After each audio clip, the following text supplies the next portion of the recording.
This episode is sponsored by PPC Zimbabwe.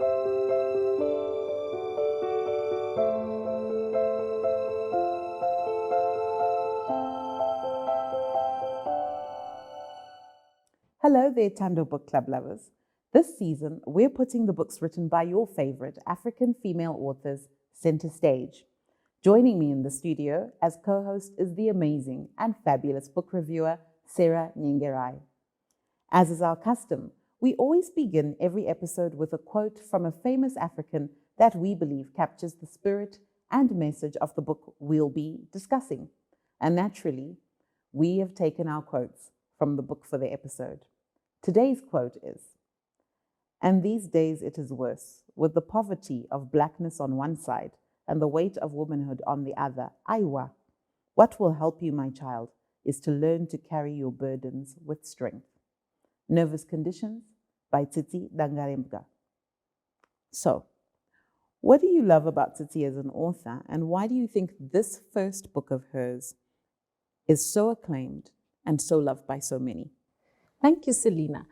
Well, Nervous Conditions, being Tsitsi's book, as you say, told an untold Sim story about women, whether single, whether married, no matter how old.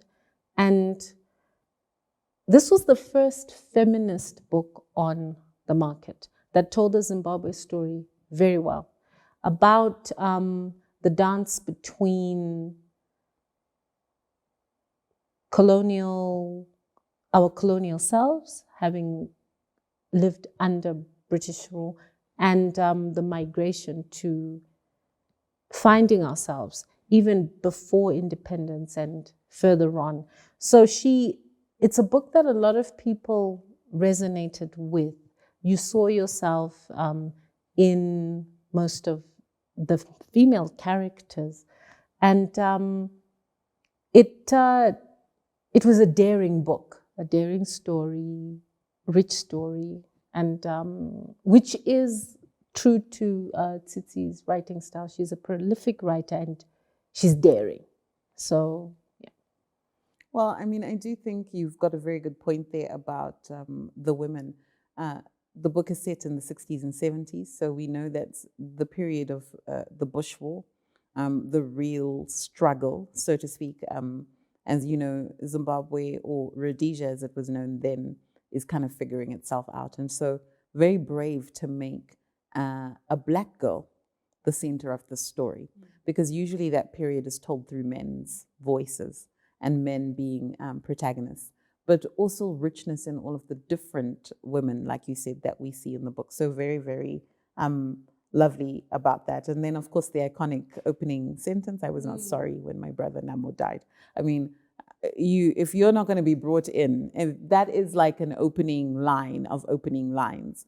And if I taught writing, I would use that as an example of a great opener, because it is so simple, so short, but actually sums up the conflict at the center of Tambu's story, which is actually around gender equality and empowerment, and how, you know, daughters are raised differently from sons, and the expectations that they carry in the family and the responsibilities that they carry in the family are so much more burdened in a different way. So definitely agree with you there. In terms of coming of age, race, education, culture, and identity, and the book being a book of contrast, how do you feel or appreciate the flow of the story and the world building in this novel? Okay. I like the fact that it again starts at a pivotal age in a young girl's life. She is coming into womanhood and she's an adolescent, and she's battling with who she believes she is, her own dreams, what she wants out of life, and the limitations and the control, and her brother being given preferential treatment. He's the one who has a future as the book is starting, compared to her. So she is in so many ways unaware of certain things, because at that time she hasn't been exposed to another race or a Western lifestyle. But that's how the book migrates. So I do like the facets to this girl's life. As a woman, touches on her dreams with education, cultural expectations, her own identity, and age. And she's also very observant and is unafraid to confront, which is the nature of the writer. Tsitsi is unafraid to confront. Definitely. I think Tsitsi's writing style is matter of fact. I think one of the things that she does do very well in this book is she shows everybody without bias and favor, including Tambo herself.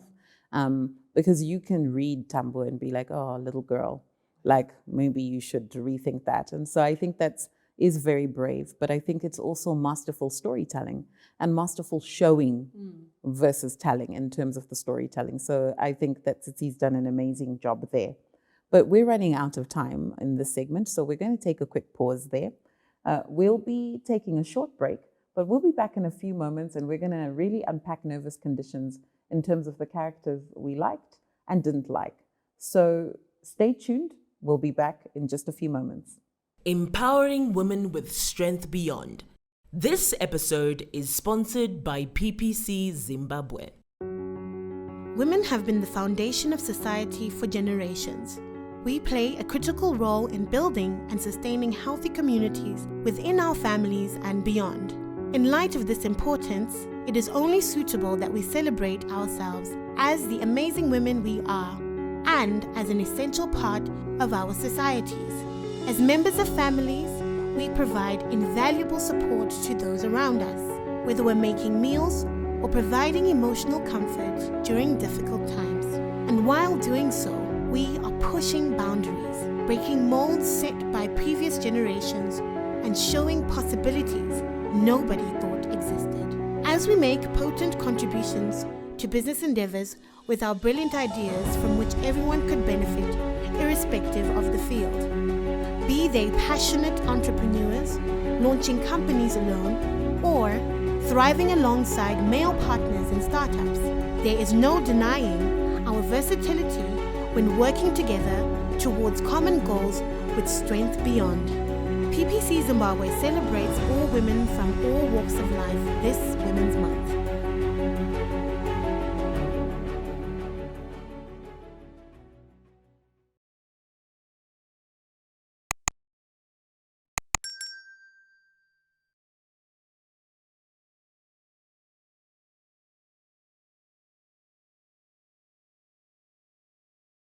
Welcome back. You're watching the Tando Book Club, and we're discussing Nervous Conditions with Sarah Nyengerai in the studio. So Sarah, we always like to unpack the cast and characters of a book. In this book, we've got Tambo and her family, mother and father Jeremiah, We've got her cousins, Nyasha and Chida, who come with Bamkuru and my guru from England. We've also got the relatives staying at the homestead, Lucia and Takeshaw. Very interesting cast of characters here, because it's really a microcosm of every Zimbabwean family. West meets rural, urban meets rural, tradition meets modernity, and all of those tensions that we all still have in our families today. Who was your favorite and who was your least favorite? Okay. I liked the three women. I liked Tambo, I liked Nyasha, and then I liked Lucia. So I liked that trio of women. And you did say there's a contrast between rural and modernity, Western and traditional. They all come from those aspects, and we see them evolving. What I liked about Tambo, she's curious and her future matters to her. She's determined to move from where she is to what she believes is better. So she's confrontational. She does err in certain instances, but I liked that she believed better for herself. Nyasha as well is confrontational. She stands up to her father. It does get ugly at certain times, but I liked that aspect of her, that there are women who were willing to say, I don't agree with this, and to also make a plan. When Tambo was trying to raise fees, she gets into the garden and makes a plan. I loved that. Lucia, although not as educated as the two, was the strongest in terms of a fighter. She spoke up more. She wanted nobody to determine her future and to have a say in where her life is going. So I liked least favorite, Bamkuru, Jeremiah, and Namo. They were controlling. They wanted to determine other people's lives and where they should go. Jeremiah was weak in that he agreed to a farce of a union, made to doubt that his traditional wedding did not suffice compared to Western. So there's a lot of weakness in the men, even when Namo makes a terrible decision that influences Tambu's ability to raise an income, because I don't want to say it because it'll be a spoiler alert, but that speaks to weakness. When you feel like you have to control somebody, when you feel like you don't want the fear that they will outdo you. So there was a lot of that with the three men I've mentioned. Well, that's a very good point that you raised, Sarah, about the men being weak. And for me, it comes through in the nexus between duty and responsibility and power and authority. They fail to carry that with any substance of their own. So it's all superficial. Because I am Bamkuru, I'm the one with speaking parts. Because I have gone overseas, I know more than this. But there's no real self-awareness or true substance to why there is authority, to why that gives him authority, why there is what that responsibility really is in the duty. And so when things are failing them and the women are pushing back and things are crumbling for them and the power is not sticking, it's because there's no substance. So there's no respectability to the responsibility. There is no love behind the authority. So nothing sticks. So I totally get that. And I think it's actually, at risk of overthinking and overanalyzing, I think maybe almost a cheeky sort of shot at patriarchy and actually all of the patriarchy, because she's hitting across religion, the mission school, Western tradition, so that whole colonial imperialistic attitude, as well as traditional male gender roles, the role of the father, Baba at home, and all of this, when she's bringing those men to the stage in that way. So, very clever showing and not telling, if you want to see it that way. But other people will read it differently. Just quickly before we go to break, what was a life lesson for you from this book? Okay.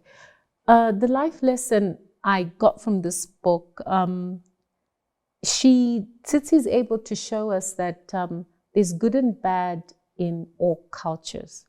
Not one stands out or is more superior to the other. And this is shown when Tambu is now living with Bamkuru's family. And she's perceptive and introspective enough to see the ways in which a culture also has traditions that are wrong or that fall short. And she comes to almost appreciate where she's coming from, which was a place she wanted to run from and discard. So she, and even her cousin, is able to tell her it's not all gold that glitters, or it's not, the other culture is not always greener. And so there is that, she doesn't hail any other culture above the other. That's what it was almost like there's good in who you are, and you can learn from other cultures and take what's good, but it's not to discard completely. Like there's a misleading of each culture. Totally. I totally agree with you. And again, I think that is down to her candor and her, transparency, basically. Yes. She's just, telling it like it is, which is very, very tsitsi. And I think one of the reasons why it was so refreshing for this novel to come out when it did in the late 80s, it interrogated, I think, a lot of things people took for granted that, they had been living through in their families in the 60s and 70s, and depoliticized our story, and, brought it home for us in terms of who we are as people and the people we want to be. But we're running out of time there. We're just going to take a short break. So we're running out of time. We're going to take a short break, but we'll be back just now, and we're going to do what we love to do the most on the book club, which is do a reading from the book. So if it's your first time hearing about nervous conditions, or if you are a fan, a long-time fan, you don't want to miss this. See you soon. Empowering women with strength beyond.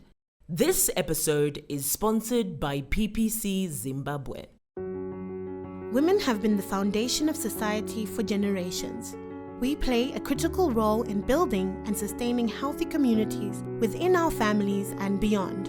In light of this importance, it is only suitable that we celebrate ourselves as the amazing women we are, and as an essential part of our societies. As members of families, we provide invaluable support to those around us, whether we're making meals or providing emotional comfort during difficult times. And while doing so, we are pushing boundaries, breaking molds set by previous generations, and showing possibilities nobody thought existed. As we make potent contributions to business endeavors with our brilliant ideas from which everyone could benefit, irrespective of the field. Be they passionate entrepreneurs, launching companies alone, or thriving alongside male partners in startups, there is no denying our versatility when working together towards common goals with strength beyond. PPC Zimbabwe celebrates all women from all walks of life this Women's Month.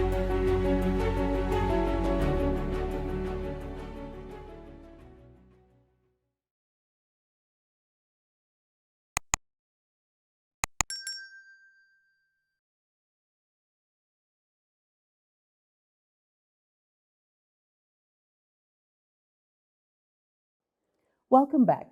You're watching the Tando Book Club, and we're discussing nervous conditions. So, Sarah, what do you consider or regard to be the unique strengths of this book? Thank you, Selina. Well, I would say it was a call or a wake to feminism. She shone a light on it, and it's nothing to be ashamed of. Embrace it, and then the introspection from the women's part. There is a lot of introspection, and they're ready to grow and evolve. So I liked that there were strong women representing all our voices as women. Definitely. And I like also the fact that the women, as you said earlier, were very varied. So she wasn't pitting one against the other. You had Nyasha from, the UK, who could not speak much of Shona.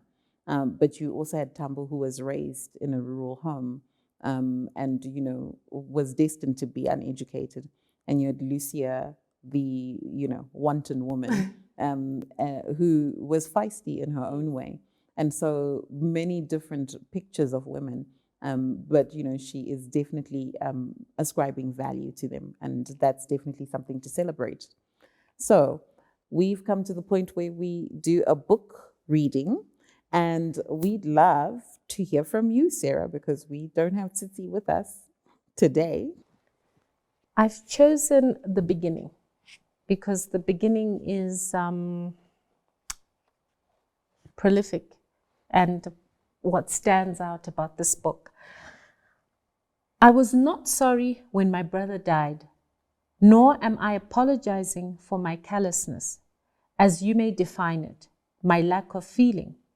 For it is not that at all. I feel many things these days, much more than I was able to feel in the days when I was young and my brother died. And there are reasons for this more than the mere consequence of age. Therefore, I shall not apologize, but begin by recalling the facts as I remember them that led up to my brother's death, the events that put me in a position to write this account. For though the event of my brother's passing and the events of my story cannot be separated, my story is not after all about death, but about my escape and Lucia's, about my mother's and my guru's entrapment, and about Nyasha's rebellion. Nyasha, far-minded and isolated, my uncle's daughter, whose rebellion may not in the end have been successful. Thank you so much. And yes, I do really appreciate that reading. You know how I feel about the first line. Thank you so much, Sarah, for that. You're welcome. Well, it's been another great edition of the Book Club as we've talked nervous conditions. See you again next week, same time, as we celebrate yet another fabulous African female author. Until then, stay safe, stay strong, and stay true. Goodbye. PPC Zimbabwe sponsors this empowering episode to help women discover strength beyond.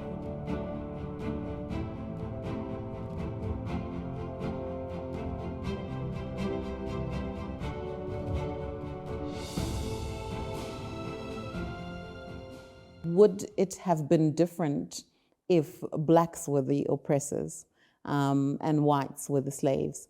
And I always wonder about that, because when I look at Femi, for instance, one of the girl's brothers and his role, and how, like, you know, the ones that get to stay, their role in perpetrating that, it's very, very interesting that there are no victims or villains. There is that saying, I am my ancestors' wildest dreams. And I feel Marjorie resembles that. The hope that her ancestors had, that surely our descendants will have it better, that as you're going over the seas, some are jumping off, some are in a new land, you are rejecting your customs, you're forced to deny your names. Marjorie brings that back. So you have the husband still wanting to go back, and then the wife saying, we can never go back. And they don't even know where back is. Women have been the foundation of society for generations. We play a critical role in building and sustaining healthy communities within our families and beyond. In light of this importance, it is only suitable that we celebrate ourselves as the amazing women we are, and as an essential part of our societies. As members of families, we provide invaluable support to those around us, whether we're making meals or providing emotional comfort during difficult times. And while doing so, we are pushing boundaries, breaking molds set by previous generations, and showing possibilities nobody thought existed. As we make potent contributions to business endeavors with our brilliant ideas from which everyone could benefit, irrespective of the field. Be they passionate entrepreneurs, launching companies alone, or thriving alongside male partners in startups, there is no denying our versatility when working together towards common goals with strength beyond. PPC Zimbabwe celebrates all women from all walks of life this Women's Month.